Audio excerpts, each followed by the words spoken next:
Yeah, the angle kit, don't even try drifting that super if you can't get an angle kit. This is a complete game changer. This is so much more fun. Welcome back, ladies and gentlemen. I got 2 cameras. I'm super stoked. Today, we are playing Forza Horizon 5. I'm gonna play it on a controller, okay? I'm sure some of you guys would like to see it on a sim, but I still believe that there's value in playing these video games, racing video games, drifting video games on controller, even mobile. And I feel like there's a lot you can learn, and not everyone has a sim, okay? But I know when I was a kid, I didn't have a sim, but I did have an Xbox, and I still think to this day, I learned so much from playing Forza, especially Horizon 2. That was kind of my game. But today, we're playing Forza Horizon 5. A couple quick things.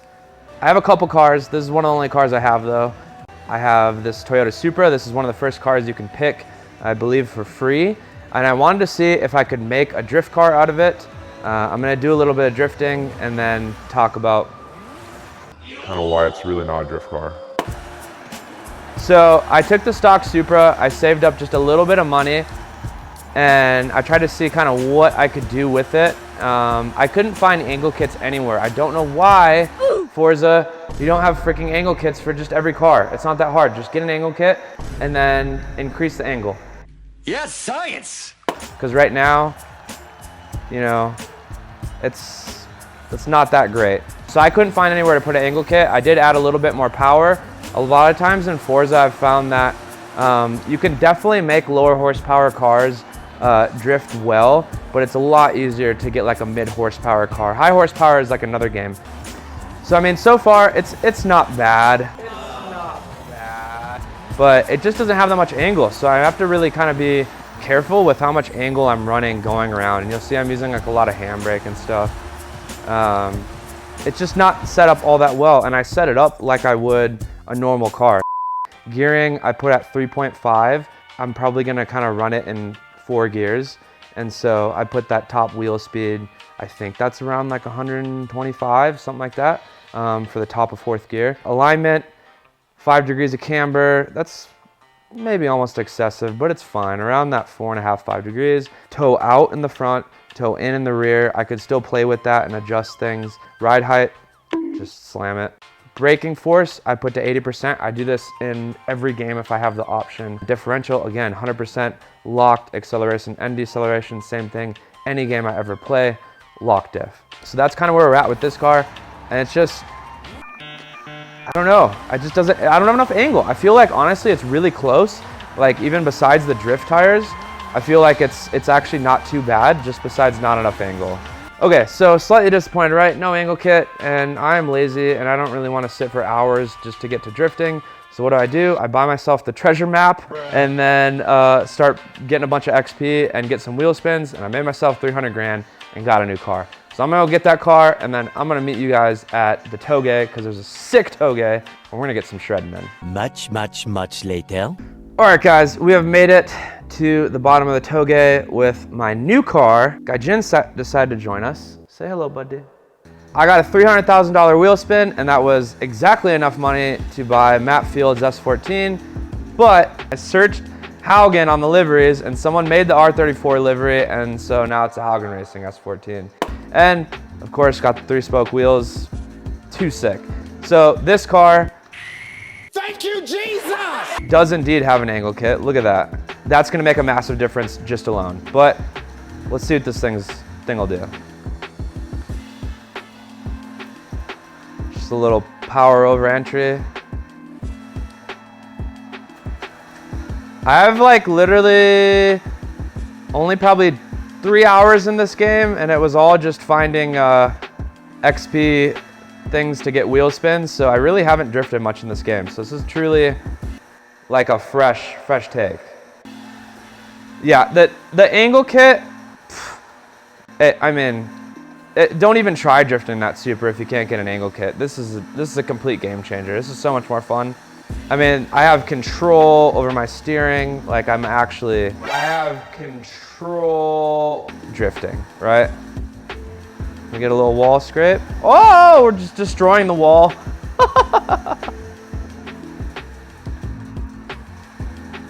And that actually felt like a real flick there, which was nice. Like a flick and then it floated. Like, it feels a lot more like a real drift car. God, I don't want to be that guy, but I still feel like Forza Horizon 2 had better drifting mechanics. Now, I have heard that the force feedback is tremendously better on this game than the other Horizons. So it would be interesting to try it on a wheel, but that's not why we're here. We're practicing with the controller.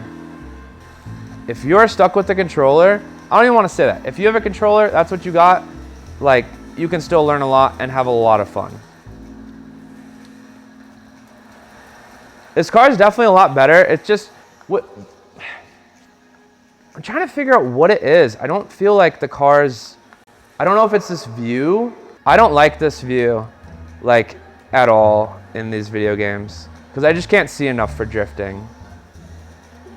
But just for comparison's sake, I am doing stick rolling. So if you guys don't know what that is, that's kind of when normally people will turn like this. That's at least how I used to do it. And then you guys on like an earlier YouTube video commented, you should try stick rolling. And so you hold it forward and then you roll it like that. Even doing that in this game, I still feel like the car is twitchy and I'm having to do a lot to like steer it around. To me, that's just a sign that like the physics are not super realistic, and it's kind of either combating my drifting or it's trying to help me, and I'm not used to the help, and so then I'm combating it, you know? I'm not exactly sure.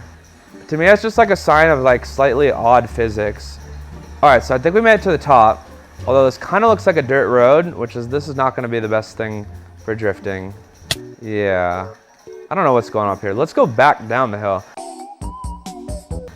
So one of the things that you can do in real life and a lot of different videos games is like use angle to slow yourself down. And so you can throw in a lot of angle and then use the kind of the back end of the car. You're like off throttle and use the back end of the car to slow you down.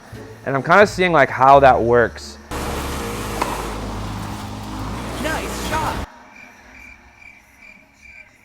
Not bad. It was actually more of a slowdown than I think I wanted. And then it just kind of over-rotated on me, but the physics are there, like, some of them are there. Handbrake also isn't bad. Like,